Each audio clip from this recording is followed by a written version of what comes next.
Hola, buenos días. Buenos días a todos. Antes de iniciar esta mesa acerca de la transparencia, Internet y Big Data, yo quería felicitar a nuestro Colegio de la Abogacía de Barcelona por la brillante iniciativa que supone organizar este congreso sobre el principio de transparencia en la contratación predispuesta. Especialmente a Eugenia, a Javier, a Jesús y a Cristina, que han sido los verdaderos impulsores y alma mater de todo este congreso. Me consta, además, la enorme implicación que todos y todas las personas que componéis y formáis parte de este colegio habéis tenido, como digo, un enorme compromiso en la organización del mismo y por lo escuchado en la jornada de ayer puedo dar fe del fenomenal trabajo desarrollado por el Comité Científico del Congreso. La verdad es que sin duda es un lujo poder escuchar boquiabierto, como me he quedado ayer en muchas ocasiones, las brillantes intervenciones de los moderadores y ponentes que forman parte activa de este congreso. Y además, como decano del colegio, es un honor para nuestro colegio, para nuestro colegio de la Abogacía de Gijón, colaborar, aunque sea de esta forma tan modesta, con la celebración de un congreso que sin duda está llamado a ser referente en la materia. Y es que en los tiempos actuales, donde la contratación y la aportación de datos personales se produce cada vez con más habitualidad de forma online, de forma telemática, al consumidor yo creo que le produce más recelo el saber que esto viajará por Internet, e incluso que sus datos van a ser objeto en muchas ocasiones de una coctelera virtual en la que mediante procesos de Big Data se van a obtener informaciones y se van a tomar decisiones, por ejemplo, por los poderes públicos que pueden afectarle de forma relevante. No digamos nada ya respecto de corporaciones privadas. Ayer yo, escuchando a Jesús Sánchez en su intervención, en alguna de sus intervenciones, no pude estar más de acuerdo con él cuando decía que este congreso ha de servir para que se asuma definitivamente esta categoría admitida y reconocida por el TJUE y sobre todo para que de una vez por todas nos olvidemos de todos los controles que se nos imponen, el doble control, el control de incorporación y en definitiva todos estos mecanismos que no debieran existir porque debería ser el principio y el deber, el establecimiento de deberes de suministro de información precontractual. No olvidemos que las nuevas tecnologías de la información suponen el elemento transformador, en parte quizás el más relevante en nuestra sociedad, de tal suerte que han variado la forma de relacionarse los poderes públicos y los privados con sus destinatarios de intereses, ya sean estos voluntarios o obligados. Y digo público porque luego Lucía nos hablará de ello, y digo obligado porque a mi juicio es necesario que los poderes públicos utilicen las técnicas más avanzadas de tratamiento masivos de datos, de inteligencia artificial, de big data, de blockchain, del mecanismo que sea. El rastreo de nuestros movimientos, de nuestras preferencias, de nuestras compras, supone sin duda un marco negocial importante para las corporaciones y entidades privadas y en este punto es necesario que el principio de transparencia despliegue toda su eficacia. Como decía antes, ayer fue un lujo escuchar a todos los ponentes y moderadores y hoy sin duda va a serlo igual y arrancamos precisamente con esta primera mesa donde el lujo está garantizado. En primer lugar, voy a presentar muy brevemente porque por razones de tiempo no queremos hacer una extensión en el currículum de los intervinientes. Me refiero en primer lugar a Francisco González de Audicana, que todos conocéis como magistrado del Juzgado de Primera Instancia número 38 de Barcelona. Eh, Magistrado que ha tenido la indudable inteligencia de plantear cuestiones de inconstitucionalidad y también cuestiones perjudiciales en materia que tiene mucho que ver con este Congreso, en materia de IRPH, en materia de cesión de créditos, si no recuerdo mal, incluso en materia de intereses moratorios. Yo creo que su intervención versará sobre la transposición de las directivas 770 y 771 del año 19, así como la directiva 2161 en materia concerniente a mejoras de la aplicación y la modernización de las normas de protección de los consumidores de la Unión. Cuestiones tales como los precios automatizados, la incidencia de los prestadores de servicios digitales, los modos de pago con datos y sin dinero, serán sin duda abordados por este ponente, quien espero que también en algún momento nos mencione cuestiones relacionadas con el libro blanco sobre inteligencia artificial de la Comisión Europea o los pagos mediante NFC. No sonrías, Francisco, ya sé que es un poco trampa esto que estoy diciendo, pero como conozco o he podido leer las aportaciones en tu blog de consumo y derecho digital, pues lógicamente las menciono porque me parecieron muy interesantes y supongo que harás referencia a ellas. En segundo lugar, por orden de intervención, por supuesto, porque no por orden de importancia, todos tienen la misma, Javier Plaza Penedès, catedrático de Derecho Civil y delegado de Protección de Datos de la Universidad de Valencia, que me ha pedido encarecidamente que deje claro también que es el director de la Cátedra de Transparencia Jorge Muñoz de la Universidad de Valencia, para que no le riñan sus compañeros. Yo creo que nos hablará sobre transparencia en cuestiones de inteligencia artificial y todo ello lo hará desde la óptica de su experiencia en materia de protección de datos. Espero, confío y estoy seguro que nos trasladará también todas sus aportaciones sobre la cultura de la transparencia, las últimas novedades en esta materia en cuestiones de servicios de información y además espero que por último también nos aluda a las propuestas de reglamentación en estas cuestiones. Imagino que aludirá en algún momento a las propuestas en materia de gobernanza de datos. Y en último lugar, pero repito, no por ello la última, porque la importancia es absolutamente igual de todos ellos, Lucía Cristea, que a su doble condición de abogada y magistrada, bueno, principalmente de abogada, une también su condición docente de profesora de Derecho Administrativo. Y yo creo que en este momento y para este congreso, aún además otra característica importante por el contenido de lo que nos va a explicar, que es su responsabilidad o su presidencia de la Comisión de Derecho Sanitario, de la sección de Derecho Sanitario del Ilustre Colegio de la Abogacía de Barcelona. Planteará sin duda la transparencia como un valor transversal y como acabo de decir, pues lógicamente hablará sobre todo del ámbito sanitario para explicar un poco cuestiones relacionadas con el Big Data y la inteligencia artificial en soluciones de tema COVID. Sin duda esta pandemia que nos viene azotando y asolando desde hace ahora aproximadamente un año. Imagino que hablará también de la APP de Radar COVID, su influencia en la toma de decisiones y la aplicación de la transparencia a la hora de gestionar la pandemia. Precisamente hace un rato, fuera de cámaras, como se suele decir, hablábamos precisamente de eso también, del derecho sanitario, las cláusulas de confidencialidad y otras cuestiones que pueden ser importantes.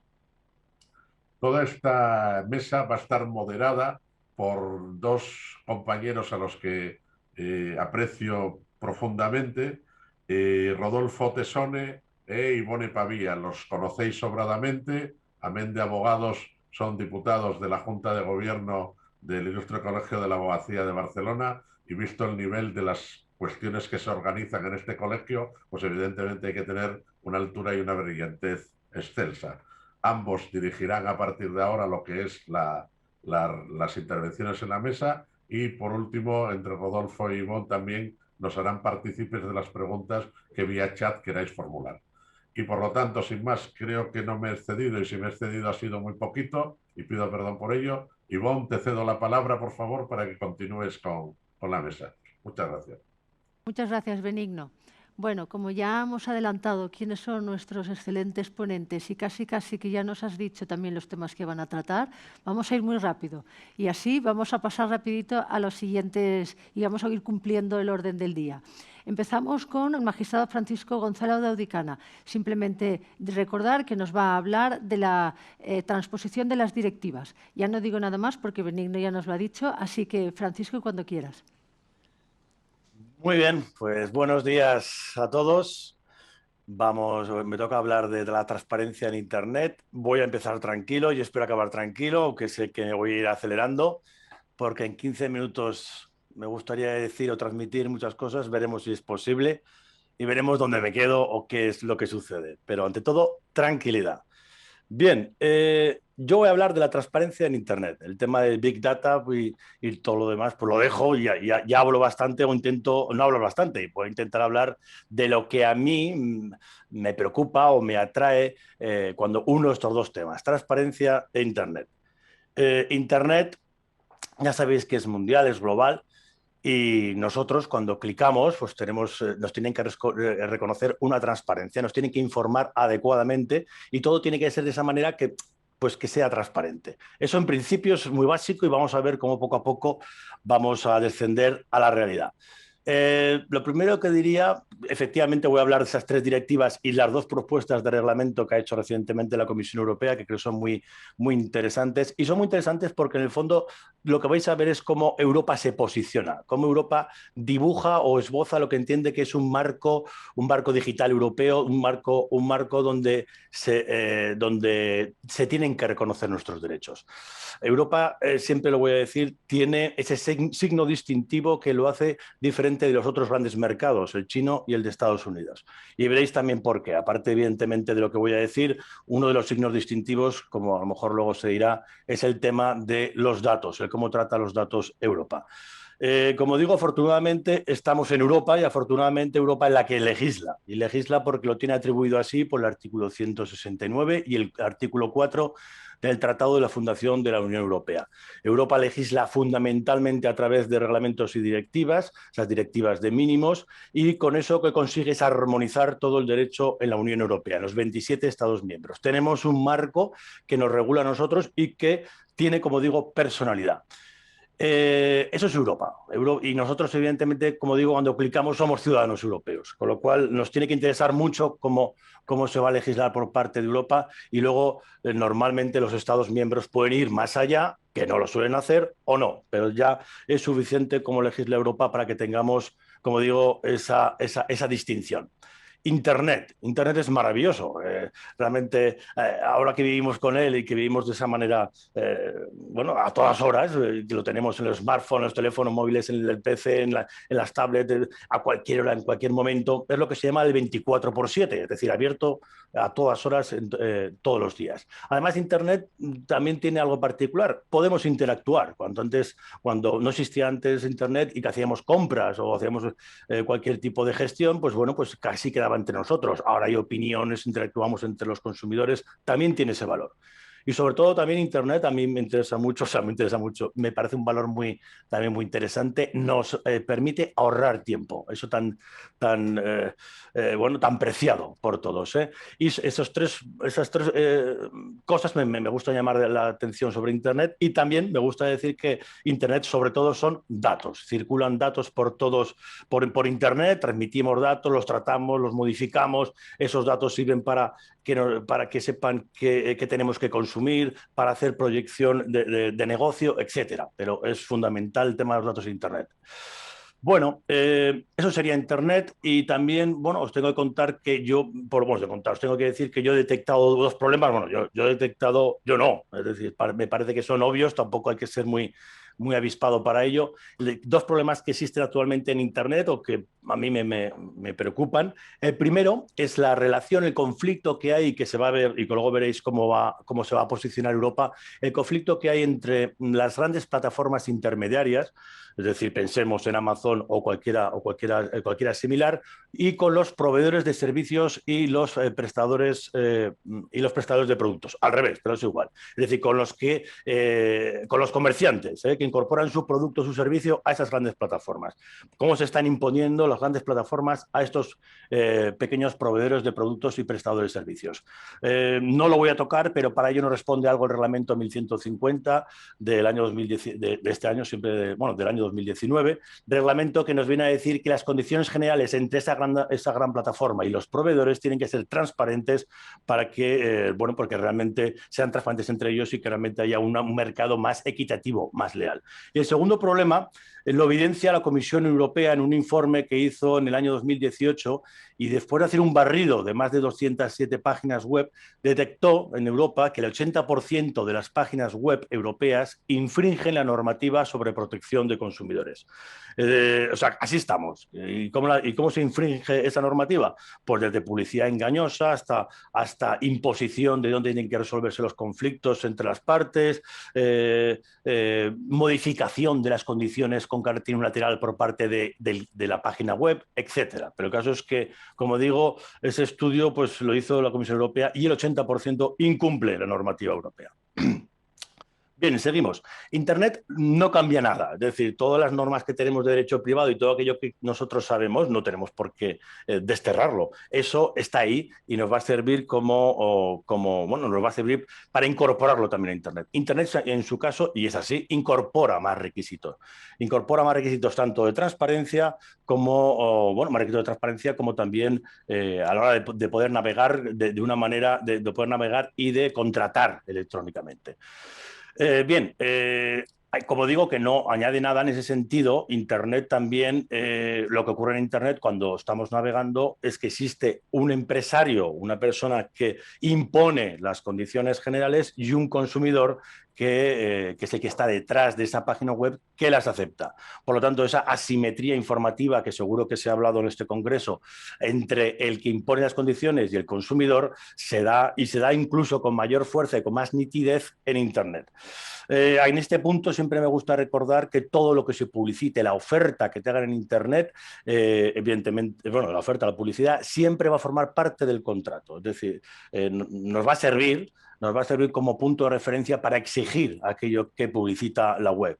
Lo tenemos reflejado en el artículo 60.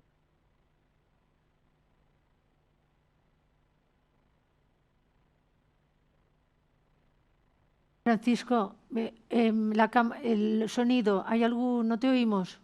Nos estamos perdiendo. Ahora sí. Perfecto. Oh, qué susto, vale. Ay. Bueno, vamos con las directivas. Las dos primeras directivas que quiero hablar de ellas son la directiva 770 y la 771. Las dos del 2019. Estas dos directivas son directivas de mínimos y tratan de armonizar el derecho privado en los 27 Estados miembros. Son interesantes porque a mí ya me gustan estas legislaciones a futuro, es decir, que aún no están vigentes, sino que ahí nos tenemos que preparar para su aplicación. Estas dos directivas tienen que transponerse en nuestro Estado antes del 1 de julio del 2021. Veremos. Y tienen que aplicarse sí o sí a partir del 1 de enero del 2022. La directiva 770 habla de los contratos de suministros de contenidos digitales. ¿Qué se entiende por contenido, suministro de contenidos digitales? Todo tipo de aplicaciones que podéis pensar de los smartphones, archivos multimedia, de voz, de música, el ebook, cualquiera de estos archivos que se haga por medio de plataformas, es decir, cuando el formato contenga datos en digital. Esto es el contrato de suministro de contenidos digitales. Y esta directiva también habla de los servicios digitales. ¿Y qué se entiende por servicios digitales? Cuando el usuario hace un tratamiento de los datos y los intercambia con otro usuario. Es decir, las redes sociales, por ejemplo, evidentemente todo el tema de las redes sociales también estaría incluido en un servicio digital. Bien, en esta directiva queda excluido, como no es un servicio digital, ni los servicios financieros, porque estos tienen una regulación aparte, ni los servicios profesionales, que también quedan excluidos como servicio digital. La directiva 771 habla de los contratos de compraventa de bienes, con la particularidad que incorpora cuando esa compraventa de bienes que se hacen en Amazon, incorporan elementos digitales. Si tiene un elemento digital ese bien y ese elemento digital no es esencial para que ese objeto tenga esa finalidad, estaremos en esta directiva. Si no, nos iremos a la otra. A buen seguro estaremos siempre jugando qué directiva aplicar, una u otra, porque tienen diferentes requisitos en cuanto al derecho de asistimiento, a la falta de conformidad y a las medidas correctoras a favor del consumidor. La directiva 771, esa que es de la compraventa de bienes, se aplica a las plataformas, cuando las plataformas actúan como vendedores. Amazon no solamente vende sus productos, sino vende productos de terceros. Cuando vende sus productos se le aplicará esta directiva.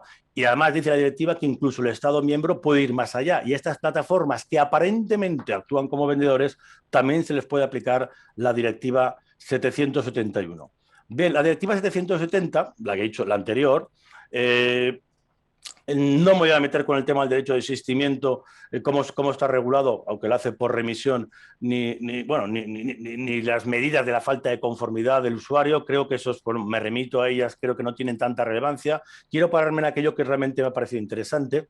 Y en esta directiva 770 lo más interesante que ha parecido es que lo que nos evidencia es que ya no, el precio como tal, el dinero como tal, ya no es la única mercancía de intercambio. También los datos, nuestros datos, sirven como precio. Regula expresamente este hecho, cuando los datos se dan en un intercambio de bienes a cambio de precio. Y esto va a ser posible y así lo dice la directiva. Lo reconoce como tal. Incluso nos dice una cosa, esos datos nunca serán ni las cookies ni los metadatos. Es decir, esas cookies que utilizamos que son necesarias para navegar, ni los metadatos, que es cuando se conectan varios dispositivos entre sí y se entrelazan datos. No sabemos qué datos se refiere, que evidentemente se refiere a datos personales y no a esos datos que son necesarios para contratar ese en concreto servicio o ese en concreto suministro de contenido digital, pero esos datos, como digo, van a servir como moneda de cambio. Siempre me gusta decir en este punto que los datos cedemos su uso, pero no cedemos su titularidad. La titularidad es nuestra. Y ahora veréis también lo que nos dice. Bien. La directiva, para mí, más interesante. Estas dos os quería poner en el panorama europeo, como digo yo, pero me parecen interesantes, pero esta, pues yo creo que recoge muy bien lo que es el espíritu de este congreso. La directiva 2161, la llamada la directiva Omnibus, que ya el título lo dice todo, para la mejora de la aplicación y la modernización de las normas de protección de los consumidores de la Unión. Es decir, se modernizan todos nuestros derechos. Transposición el 28 de noviembre del 2021, obligatoria el 25 de mayo del 2022 para los 27 Estados miembros. ¿A quién va dirigida la directiva Omnibus? Pues me parece muy interesante. ¿Quiénes son los sujetos activos? ¿A quién se les puede exigir la aplicación de esta directiva? A todos los que operen en Internet, a las plataformas intermediarias, a los proveedores de servicios, a los prestadores de servicios y proveedores de productos, a ver cuándo lo digo bien, a todos los comerciantes, a todos que tengan una página web, a todos. Los sujetos activos son todos. Además, incrementa de manera notable la potestad sancionadora de la Comisión Europea. Si se bucea en esta directiva, pues se puede ver que, como digo, la potestad sancionadora va a ser importante. ¿Y qué se va a sancionar? Pues cuando las plataformas, cuando los proveedores hagan una competencia desleal entre ellos, cuando perjudiquen o desprotejan nuestros derechos como consumidores y cuando no hagan correctamente la política de precios que dice esta directiva. ¿Qué dice con relación a los precios? Primero, eso que hemos de titular que ha lanzado antes Benigno, el tema del precio personalizado. ¿Se va a poder dar un precio personalizado a un consumidor en base a una decisión automatizada, un algoritmo, que le hayamos introducido unos datos nosotros personales nuestros para que nos diga, según tus datos personales y según nuestro algoritmo, tu precio es tanto. En cambio, para el de al lado es tanto. ¿Se va a poder hacer esto? ¿Qué dice la directiva? Que sí, que se puede hacer, se puede hacer. Lo bendice, esto realmente no es que lo bendiga, es que no puede luchar contra ello. Pero sí que nos dice una cosa. Cuando esto se haga, nos tienen que dar una información clara de que esto se está haciendo así y por qué se está haciendo así. Con lo cual, se nos tiene que informar. Se nos tiene que informar que nuestro precio es personalizado en base a una decisión automatizada con unos datos personales. No nos dice qué datos personales van a recoger, ni el tema de los datos personales queda en el aire. No sabemos a cuáles se refiere, pero así será.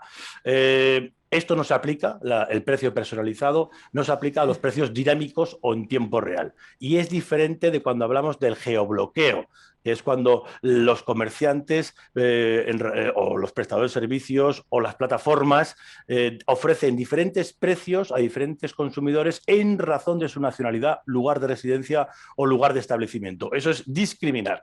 Y en ese sentido sí que ya existe el reglamento del geobloqueo, pues que evita esa práctica. Bien, precio. Francisco, precio... 2 minutos. 2 minutos. Precio personalizado. Segundo, las ofertas de los productos que tengamos en las páginas web, que se hayan reducido los precios de ese producto, nos tienen que indicar de manera transparente al menos cuál ha sido el precio en los últimos 30 días, anteriores, para que tengamos una comparativa y no tengamos una publicidad engañosa con relación a esto. Lo que he dicho antes, dinero por datos. Dinero por datos, esta directiva nos dice, ojo, si tú cedes los datos y no cedes el dinero y te dan un suministro o te dan un contenido digital, tienes los mismos derechos que si cedes dinero. Es decir, tienes derecho a la información precontractual, tienes derecho al desistimiento y tienes derecho a que te informe qué empresario es el que se va a ser responsable en su caso de cualquier disputa que tengas con él. Bien, otro signo de transparencia en esta directiva Omnibus. Cuando navegamos por Internet, vemos los productos clasificados más arriba o más abajo por parte de las plataformas. Pues ahora nos dice que la plataforma tiene que publicar en todo caso los parámetros de por qué un producto está más arriba o más abajo. ¿Parámetros qué es? Veremos qué nos dice el Tribunal Europeo. Otro signo de transparencia. Cuando nos venden un producto o un servicio también ya lo diré, en las plataformas, en el marketplace, nos tienen que facilitar de manera clara y comprensible, bueno, claro, ¿no? Nos tienen que decir si la otra parte es consumidor o empresario. Es muy importante y eso es una obligación que se le van a imponer a las plataformas intermediarias. ¿Por qué es importante? Porque si el que te lo vende a ti, consumidor, es otro consumidor, pierdes tus derechos de la Unión Europea. El derecho de asistimiento, la garantía legal y el consumidor, aquel ya no está sujeto a la competencia desleal. También transparencia, ¿en qué? En que si compramos en un mercado intermediario, nos tienen que decir las responsabilidades de la plataforma intermediaria y las responsabilidades del proveedor del producto. Y para hacer un mercado más justo, también, ya sabía que iba a acelerarme al final, para hacer un mercado más justo, la plataforma tiene que vigilar la opinión del usuario, del consumidor. Es decir, no van a valer esas opiniones falsas o engañosas que detrás no se esconde la identidad real de un consumidor. Y acabo, a ver si me dejan 50 segundos, acabo. Únicamente llamar la atención sobre la última propuesta de la Comisión Europea reciente del 15 de diciembre del 2020, propuesta para realizar 2 reglamentos que me parecen interesantísimos. Uno, el reglamento de servicios digitales, que afecta a al tema de las redes sociales, al tratamiento de datos. ¿Y qué dice Europa sobre ello? Primero, se le va a imponer una obligación de vigilancia. Veremos hasta dónde llega eso, de salvaguarda de los derechos del consumidor y también de que vigile que en las redes no se producen que haya un control de contenidos ilícitos, que el tema de pornografía infantil, el tema del terrorismo, el tema del odio, que sea vigilado también por la plataforma. Ventaja, el destinatario, ¿quién es? Cualquier usuario que resida en la Unión Europea, nosotros como consumidores. ¿Y a quién se le va a aplicar? A cualquier plataforma que tenga una conexión sustancial en Europa. Veremos el Tribunal Europeo qué dice de esa conexión sustancial. Y me voy a olvidar de todo lo demás y únicamente el último reglamento, el reglamento de los mercados digitales, el que afecta a las grandes plataformas como Amazon. ¿Qué dice este reglamento? ¿Cuál es la propuesta que hace Europa? Primero, parece obvio, ¿no? Pero que se eviten cualquier tipo de prácticas desleales entre estas grandes plataformas que no impongan sus normas de mercado o derecho privado a los proveedores de productos y a las plataformas de servicios e indirectamente al consumidor, que no impongan sus normas, pues se están creando como auténticos, lo que dice la directiva, guardianes de acceso a Internet. Así les llama, perdón, el reglamento, la propuesta de reglamento, guardianes de acceso a Internet. ¿Y qué les dice a estos guardianes de acceso a Internet? Les dice, primero, que cualquier proveedor puede ofrecer los productos en cualquier plataforma sin ninguna limitación por parte de la plataforma. Y segundo, que los datos deben ser compartidos y no se los tiene que quedar Amazon, sino los tiene que compartir con con los proveedores que dan su producto a esa plataforma.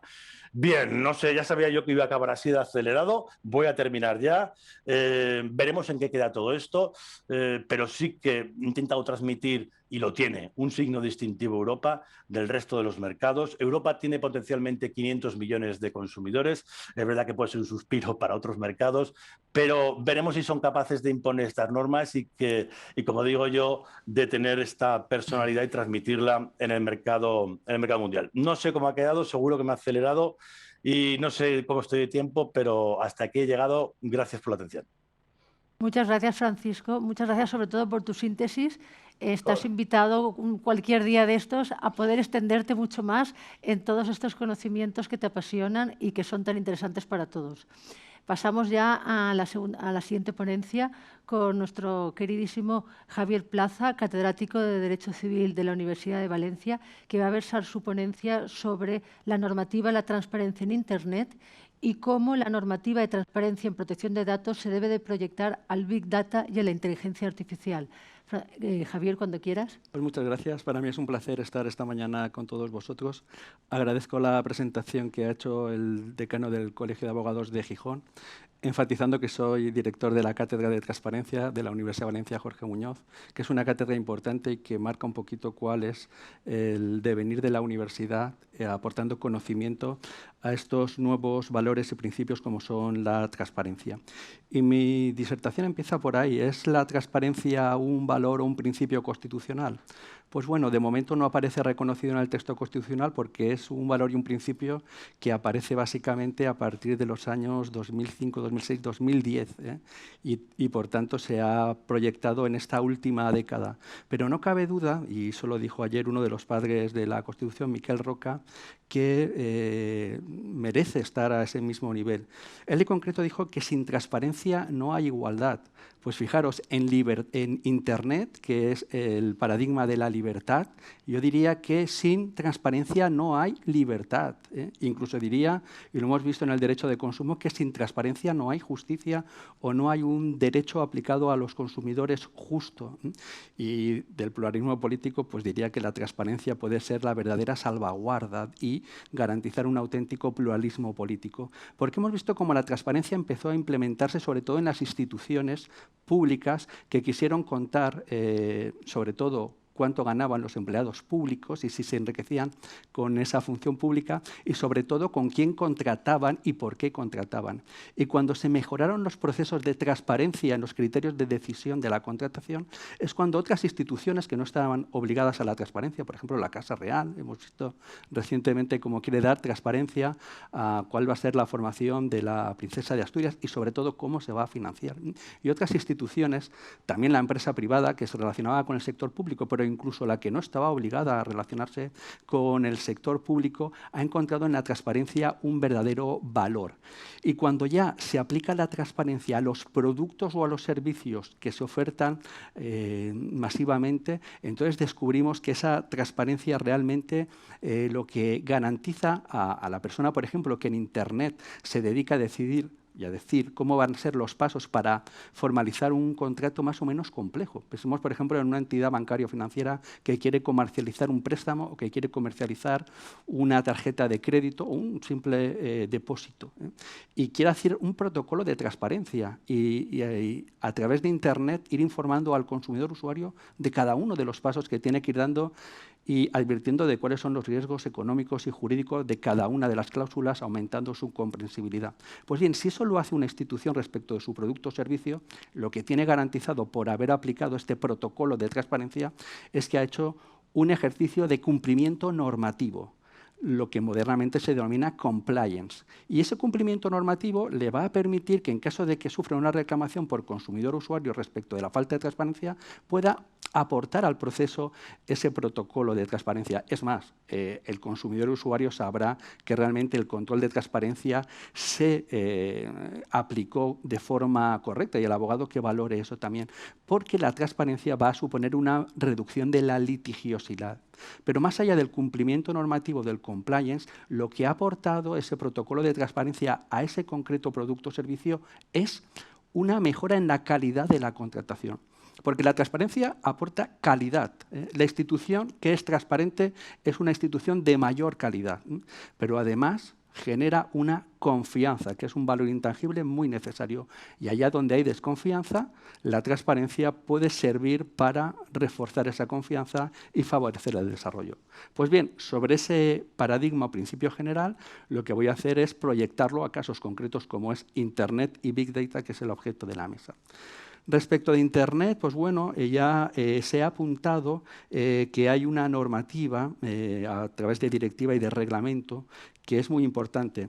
Se ha hablado de los reglamentos que están proyectados, casi se ha telegrafiado su existencia. Yo también me voy a limitar a telegrafiar esa existencia, pero cuidado, son reglamentos, van a ser normas directamente aplicables. Y en la versión corta del reglamento, el reglamento se intitula el Reglamento de Ley de Mercados Digitales y el Reglamento de Ley de Servicios Digitales. en la versión inglesa el Digital Market Act y el Digital Services Act.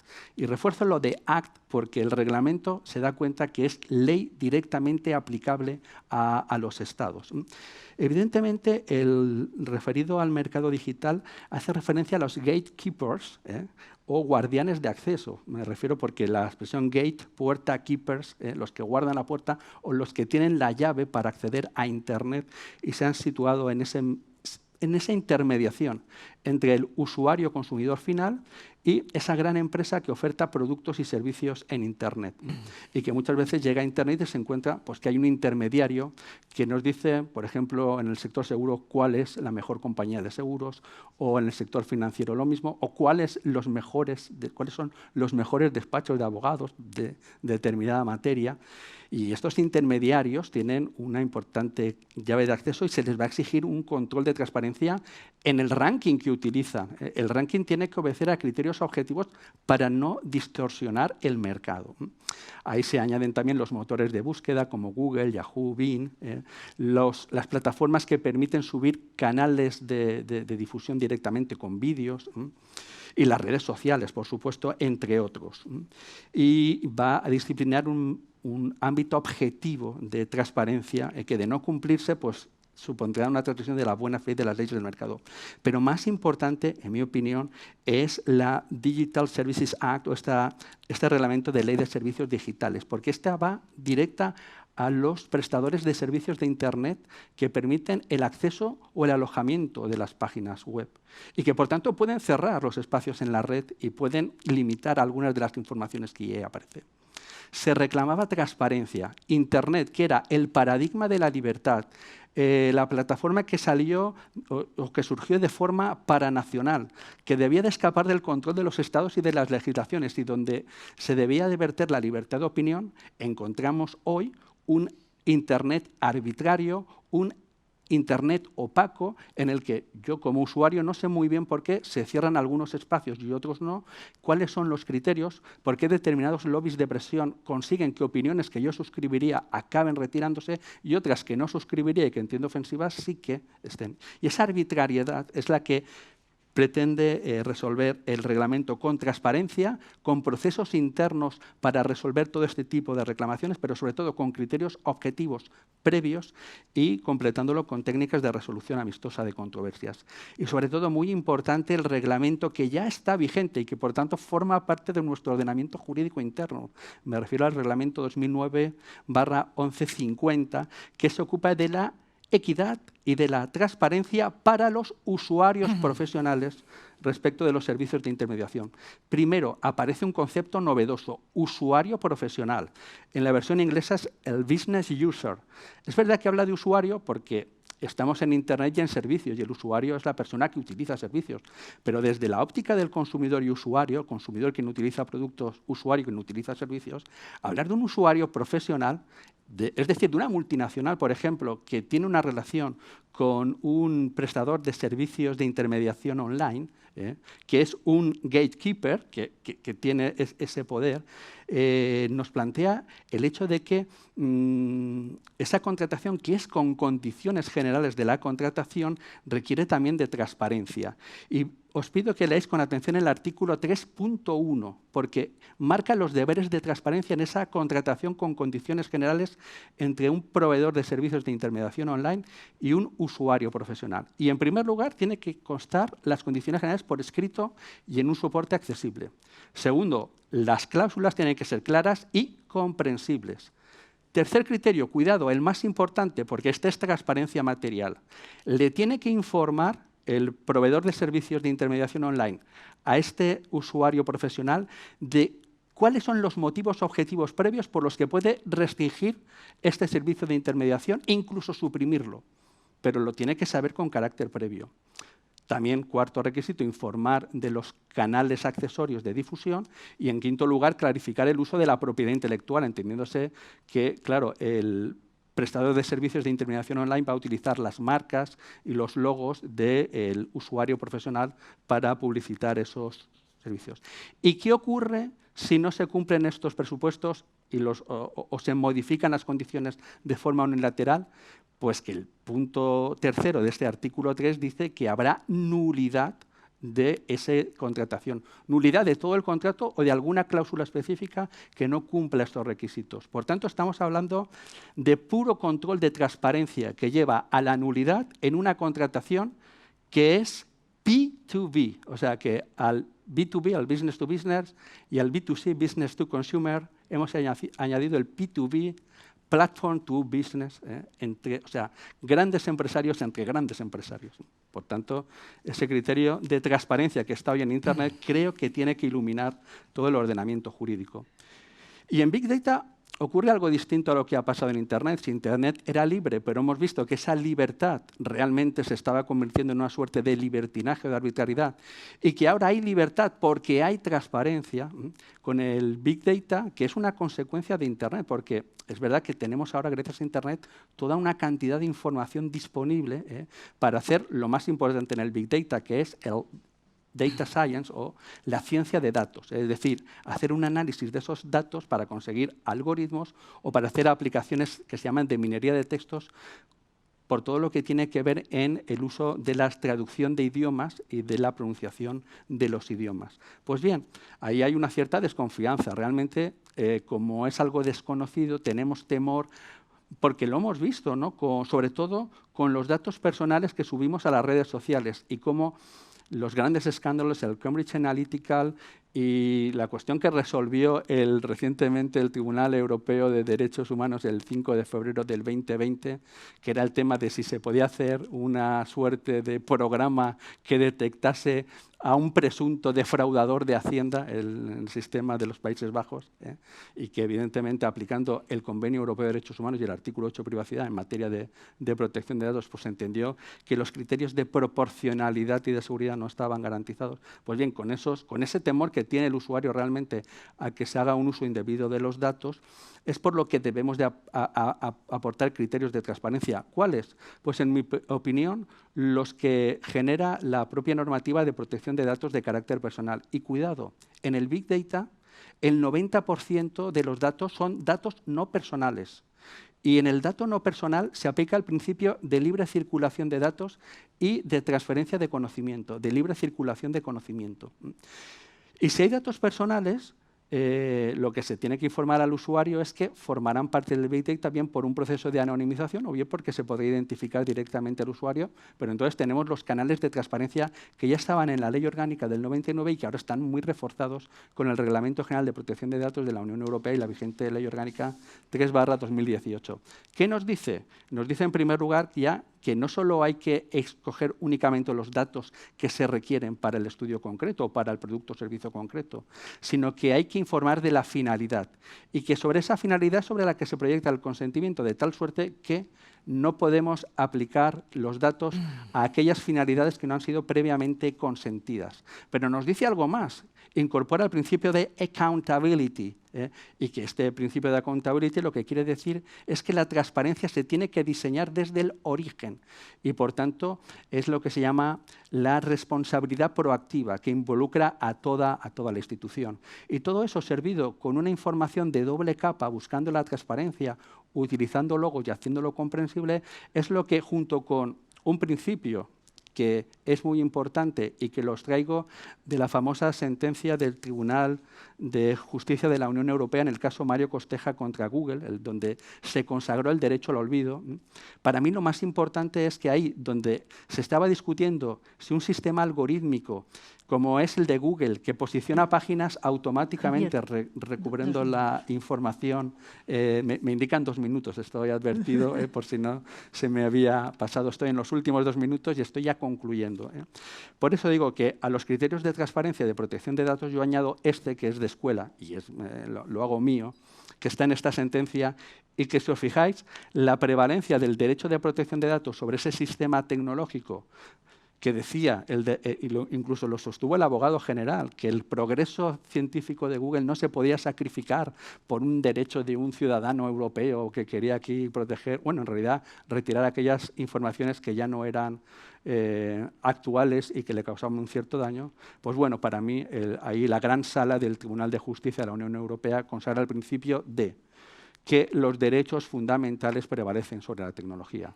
Por tanto, si diseñamos una tecnología aplicando este derecho, es decir, que cuando haya una reclamación de derechos fundamentales, la propia tecnología permita suprimir, analizar y además con criterios de transparencia, estará garantizado.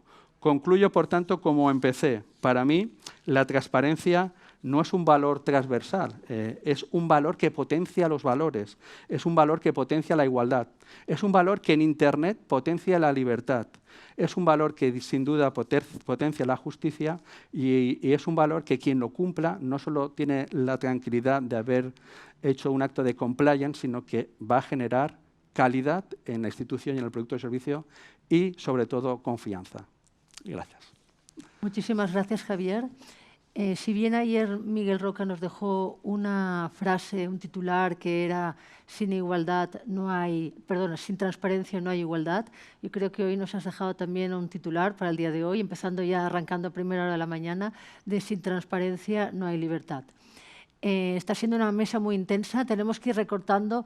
Ahora vamos a dar paso a Lucía. Lucía, por favor, te vamos a tener que apretar mucho porque tenemos ya muchas preguntas que Rodolfo tiene muchas ganas también de poder transmitiros y siendo tú la última y tus predecesores son intensos y tenían muchos conocimientos y muchas ganas, han comido un poquito de tiempo.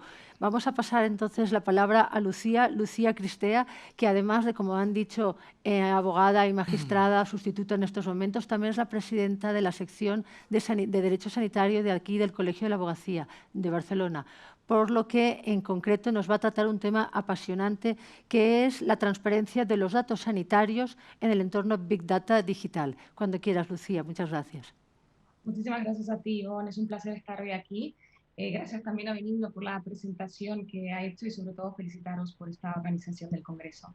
Intentaré ser muy breve y simplemente explicar que el principio de transparencia que ha motivado este Congreso, que es pionero sin duda, tiene una importancia indubitable, sobre todo por su proyección y repercusión en todos los ámbitos jurídicos.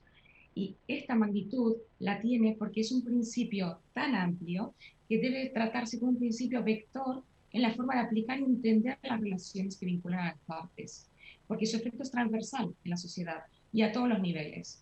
Esto es lo que justamente comentamos antes de empezar la mesa, cómo afecta a este ámbito sanitario.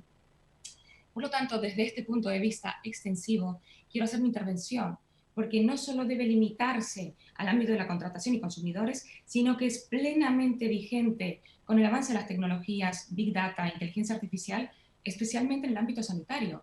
Concretamente, en el entorno sanitario actual, el Big Data junto a la inteligencia artificial ha sido una de las tecnologías que mayor utilidad ha demostrado en los últimos años y ha cobrado mayor relevancia con esta pandemia de COVID, mostrando enormes beneficios.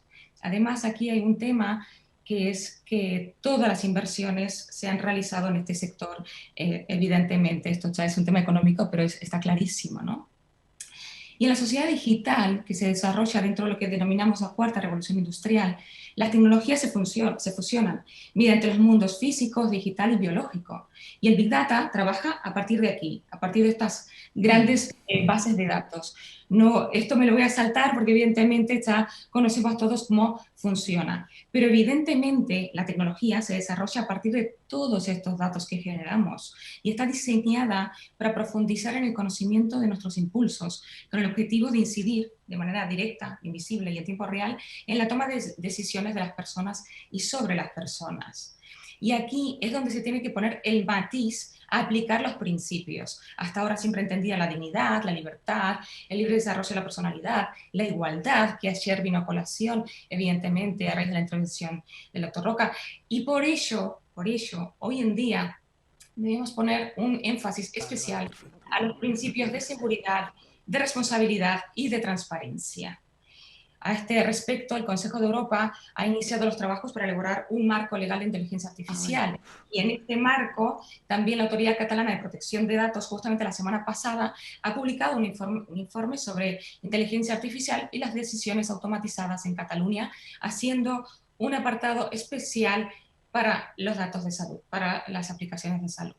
Por lo tanto, cobra especial importancia tratar principios de transparencia desde el ámbito sanitario, porque los datos de salud son datos sensibles que afectan directamente a la intimidad, a la privacidad de las personas y al derecho de la salud, que es un derecho fundamental. Esto lo dice evidentemente la Constitución, pero también es un gran defensor de esto Javier Orduña, impulsor de este Congreso. Por ello, voy a centrar la ponencia en 3 ejes fundamentalmente, intentando dar unas pinceladas muy breves. En primer lugar, dando unas nociones sobre qué rol ha desempeñado el Big Data y la inteligencia artificial referente a las soluciones para la COVID-19. En segundo lugar, me referiré a la aplicación del principio de transparencia a la hora de gestionar la pandemia, de comprar, de distribuir y de administrar vacunas. Y en tercer y último lugar, me referiré a la transparencia como principio y valor transversal. En este sentido, empezar diciendo que el papel que ha desempeñado el Big Data y la inteligencia artificial para dar soluciones al COVID, evidentemente hoy en día se aplica en todos los hospitales españoles, ayudando a tomar decisiones en tiempo rápido, a prescribir medicamentos de forma más adecuada al paciente, detectando precozmente enfermedades, haciendo intervenciones quirúrgicas a distancia, optimizando recursos y un largo etcétera. Esto os podría hablar muchísimo, pero me están apretando. Entonces, evidentemente esto es un progreso muy grande, pero es que con la pandemia del COVID se han creado dispositivos y sistemas inteligentes que contribuyen en la lucha contra este nuevo virus. Muchos científicos, investigadores, médicos de todo el mundo están recopilando numerosa información sobre los efectos del COVID, así como sobre su comportamiento y su evolución, porque no tenemos antecedentes y por esta razón los datos resultan cruciales, porque a partir de su recopilación y análisis podemos diseñar patrones y entender el funcionamiento del virus para combatirlo. Recordad que lo que ha ocurrido con la pandemia es que no hay posibilidad de haber observado durante años el virus, ni mucho menos, o hacer ensayos clínicos prolongados. Todo lo contrario, aquí el avance y la mortalidad del virus iba a contrarreloj de las investigaciones. Y en este sentido, se está utilizando el Big Data en muchos proyectos. Os citaré algunos de ellos para daros un poquito la noción de esto. Desde Estados Unidos, concretamente el Departamento de Energía, utilizan un ordenador que le llaman Summit, que es el superordenador con mayor capacidad de procesamiento de datos del mundo. ¿Para qué se utiliza esto? Pues para encontrar medicamentos existentes, es decir, que ya tenemos, que puedan ser útiles para combatir la infección.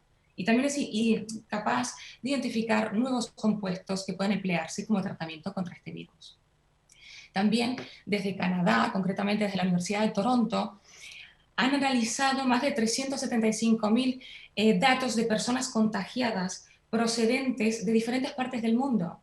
¿Por qué? Porque esta investigación pretende determinar a través del Big Data si factores como la latitud, la temperatura o la humedad ambiental pueden producir cambios de comportamiento del virus. También desde la Universidad de Valencia, aquí como el ponente que nos acompaña, han creado un sistema que puede predecir cuál va a ser la evolución de la infección en pacientes ingresados. Y esto lo que hace es poder clasificar al paciente según el grado de gravedad y en función a esto los médicos evidentemente deciden su tratamiento para evitar pues, la muerte o el ingreso en la UCI.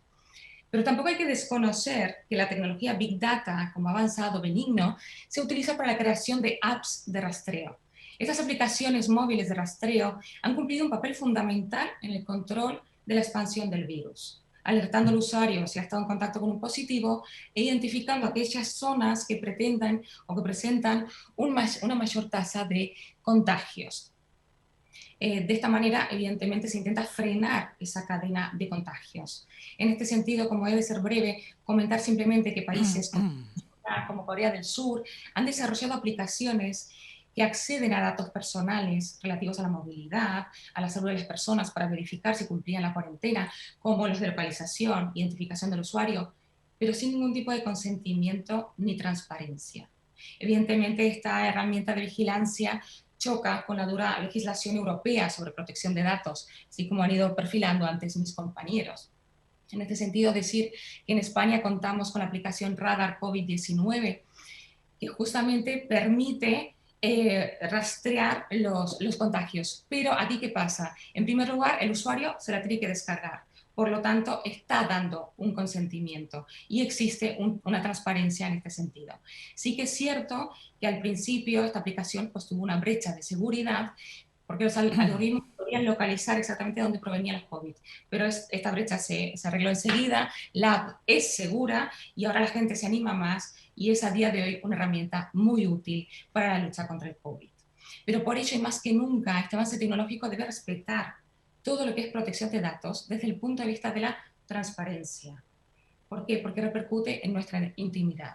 En este sentido, Reino Unido, que está fuera de la Unión Europea, parece ser uno de los países honestos a la hora de los datos que se recopilan con el COVID y ha publicado en la web oficial del Sistema Nacional de Salud, del NHS, que las autoridades sanitarias se comprometen a destruir todos los datos o retornarlos a sus poseedores una vez que el brote sea contenido.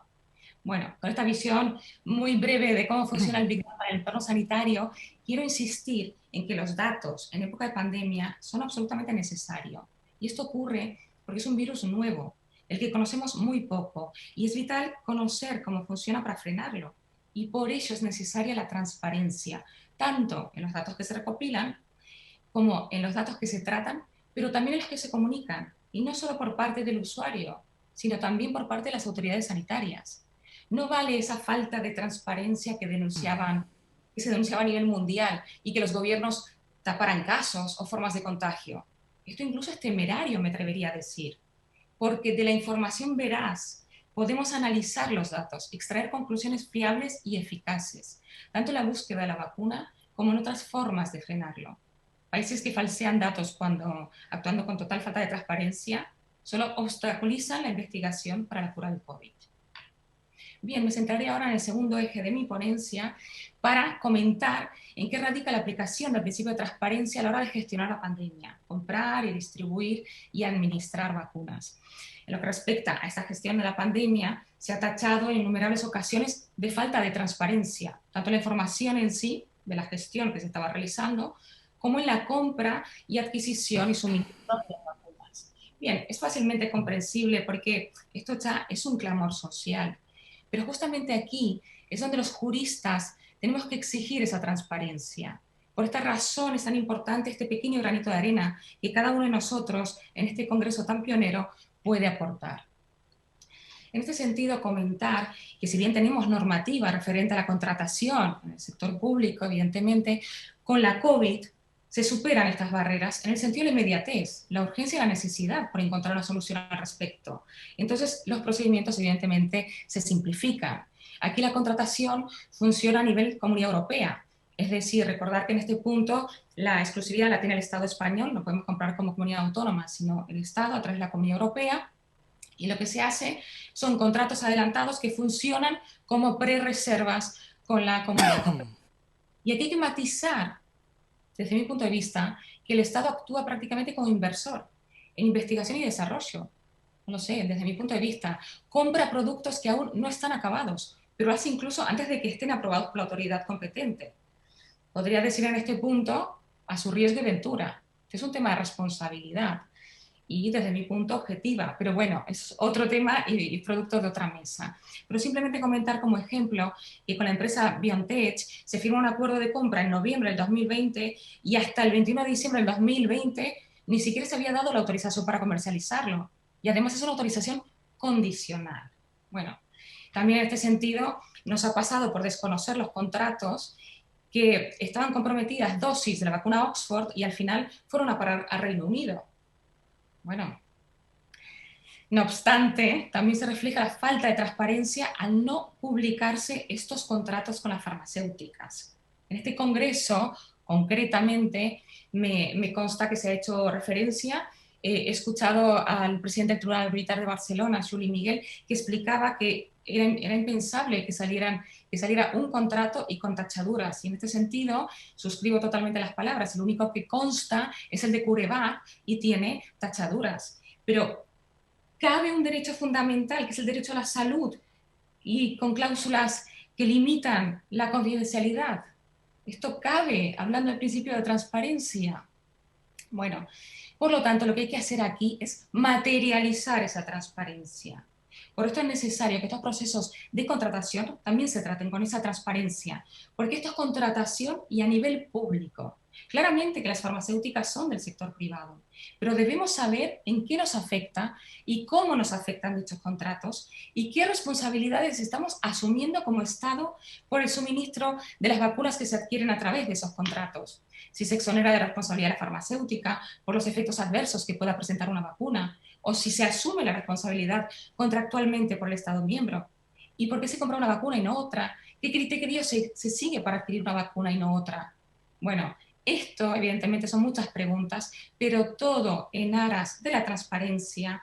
Este principio se vincula totalmente a nuestro ámbito sanitario, por los ejemplos que les doy. Y aún más, entendida esta transparencia desde el usuario, por ejemplo, siguiendo con el lío de la vacunación, podría decir, ¿me van a aplicar la vacuna de Moderna o la de Pfizer? Pero porque el gobierno ha decidido comprarla, porque yo no he decidido nada al respecto, yo no puedo elegir cuál ponerme. Y en aras de ese principio de transparencia, insisto, debemos saber, considero, ¿qué me están inoculando? ¿Se me va a generar inmunidad?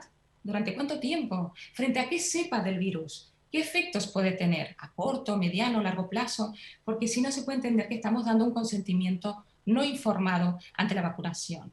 Bueno, sin ánimos de entrar en un debate sobre la vacunación, evidentemente, pero simplemente lo que quiero es ilustraros el principio tan extensivo que debe hacerse valer también a estas circunstancias tan presentes hoy por hoy y donde nuestra salud y nuestras vidas están en juego.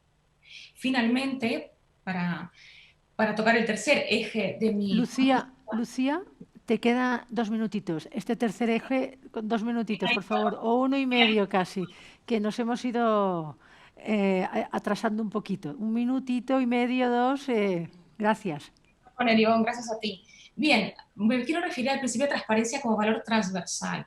¿Por qué? Porque por todo lo anteriormente expuesto, la transparencia no podemos entenderla solamente entre consumidores, como he dicho originariamente. La transparencia tiene que ser una impronta que marque todas las relaciones jurídicas, dotando de mayor seguridad, confianza y un actuar coherente y leal en los fines que se persiguen. Por lo tanto, el principio de transparencia debe ser interpretado de esa forma extensiva.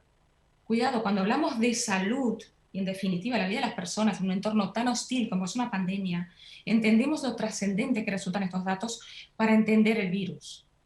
Pero evidentemente la confianza debe generarse, y esto se logra con la transparencia, y solo puede generarse si la forma de recopilar nuestros datos, de tratarlos, de analizarlos, de predecir, aplicar, decidir y de informarnos es absolutamente transparente. Pero esta obligación ha de materializarse, porque la legislación está, pero tenemos que aplicarla. Simplemente para ir concluyendo, decir que el principio de transparencia será un vector en la forma de actuar y entender el derecho a todos los niveles. Y el día de mañana nos llevará a homenajear a los intrépidos y valientes juristas que en estos días han alzado la voz para dar visibilidad al principio de transparencia como motor de una sociedad tan avanzada tecnológicamente y garante de derechos como la nuestra, donde dicho principio, que debe entenderse como un modo de actuar, marcará un antes y un después en nuestro ordenamiento jurídico, porque su implementación mejorará la calidad de nuestro Estado de Derecho democrático, anhelando que siga a ser reconocido constitucionalmente. Muchísimas gracias, sobre todo por esta organización. Muchísimas gracias, Lucía. Ahora nuestro compañero diputado Rodolfo Tesone es quien nos transmitirá y os hará las preguntas que nos está haciendo el público. Muchas gracias a todos. Muy bien, Ivonne, muchísimas gracias. La verdad que tenemos que ir rápido porque estamos en la primera mesa y lo que no podemos hacer es ir acumulando retraso. Así que pediré a mis magníficos compañeros que nos respondan, si puede ser, en 1 minuto y a modo de titulares, porque si no apenas vamos a tener tiempo. La primera pregunta es para Francisco y va en relación al contexto global en el que nos encontramos. Francisco ha hecho alusión al modelo americano, donde se prima a las empresas por encima de los derechos de las personas. En el otro lado del charco, pues al modelo asiático, al modelo de China, donde bueno, se prima los intereses del Estado por encima de los del individuo, y gracias a Dios estamos en un contexto como el europeo donde se prima y se protege los derechos fundamentales. Ahora bien, como estamos en un tablero de juego global, Francisco, nos hacen la siguiente pregunta: ¿qué sucede con plataformas como Facebook, como Instagram, como Twitter, como Google, en fin, las grandes plataformas? ¿Cómo operan en ese contexto desde un punto de vista jurisdiccional, desde un punto de vista de resolución de conflictos y de aplicación de la legislación que aquí en Europa sí nos aplica y en otros sitios no? Es un escenario de competencia desleal. Adelante, Francisco. Bien, se me oye, ¿verdad? Sí. Ese problema casi diría que es mundial, en el sentido de que realmente también lo tienen en Estados Unidos, que el que se estén imponiendo las grandes tecnológicas al propio mercado, es decir, que estén casi por encima del mercado, pues es un problema que se va a atajar de diferentes perspectivas de Estados Unidos, de Europa o de China.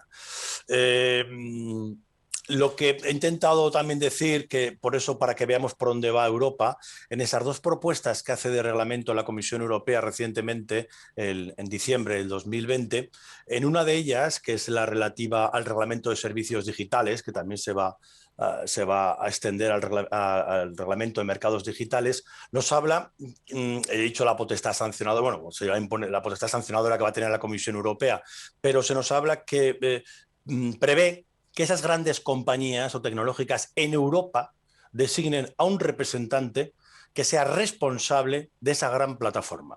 Esta es la forma que va a tener Europa. Es decir, la forma que va a tener Europa es, evidentemente, a través de sanciones y de declaraciones judiciales, pero el atraerla de alguna manera, que si operas de una manera sustancial en Europa, tengas aquí un representante que responda. Eso es particular. Eso es particular porque evidentemente va a crear un movimiento en el mercado a las grandes compañías. El cómo las regulen y el cómo las quieran o qué quieren hacer con ellas, pues ya te digo que es diferente en Estados Unidos, en China, y Europa quiere hacer esto. Esta es la apuesta de Europa. Muy bien, Francisco. Muchísimas gracias por tu concisión. Pido, por favor, que continuemos en esa misma tónica. La siguiente pregunta es para Javier. Es en relación al derecho a la autodeterminación informativa, que de alguna manera precisamente se basa en que si nosotros somos los titulares de nuestros datos, de esa información, de qué manera se nos permite gestionarlos, los llamados derechos vehiculares, ¿verdad?, para poderlos gestionar. La pregunta es la siguiente. La utilización de los datos plantea cuestiones éticas como la privacidad, la transparencia, la pérdida de identidad, etc. ¿Los usuarios deberíamos saber quién compra o a quién se venden nuestros datos? La respuesta es sí.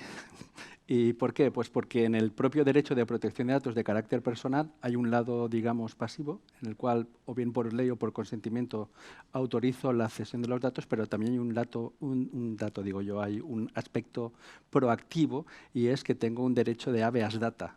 Tráiganme los datos y digan qué están haciendo con mis datos. ¿Por qué? Primero, para ver si se conculca la transparencia. Oiga, entre la finalidad que yo consentí estaba esta. Y segunda, porque los usos indebidos de los datos han configurado un nuevo derecho que está en el Reglamento General de Protección de Datos, que es el derecho a conocer si se están haciendo perfiles personales propios. ¿Por qué?